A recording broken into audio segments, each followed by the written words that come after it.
অবসর ভেঙে নতুন স্বপ্ন নিয়ে ইউরো কাপ খেলতে হাজির হয়েছিলেন টনি ক্রুজ, কিন্তু সেই স্বপ্ন অধরাই থেকে গেল। স্বপ্নভঙ্গের যন্ত্রণা নিয়ে আন্তর্জাতিক ফুটবল থেকে বিদায় নিলেন টনি ক্রুজ। স্পেনের বিরুদ্ধে খেলতে নেমেছিল জার্মানি, সেখানে হেরে ইউরো কাপ থেকে বিদায় নিয়েছে জার্মানি দল। সঙ্গে বিদায় নিতে হলো এই খেলোয়াড়কে। টনি ক্রুজ এই বিষয়ে জানিয়েছেন, জয়ের খুব কাছে গিয়েও শেষ পর্যন্ত হারের স্বাদ পেতে হলো। আমাদের এই প্রতিযোগিতাটাই শেষ হয়ে গেল। সঙ্গে স্বপ্ন ভেঙে চুরমার। নায়কের মতো সদর্পে বিদায় হলো না ক্রুজের, বরং জার্মানির অন্যতম সেরা মিডফিল্ডারকে একরাশ হতাশা নিয়ে খেলা ছাড়তে হয়। দেশের হয়ে 114টি ম্যাচ খেলেছেন তিনি। নির্ধারিত 90 মিনিটে ফয়সলা না হওয়ায় ম্যাচ গড়ায় অতিরিক্ত সময়ে।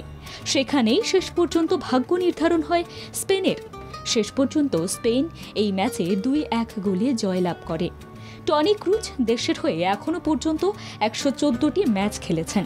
তার কেরিয়ারে বহু দেশের হয়ে লড়াই করেছেন তিনি।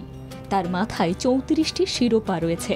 মনে করেছিলেন এবার ইউরো কাপ জিতে দেশকে যেমন কাপ জেতার স্বাদ দেবেন, তার পাশাপাশি নিজের শিরোপার সংখ্যাও বাড়াবেন।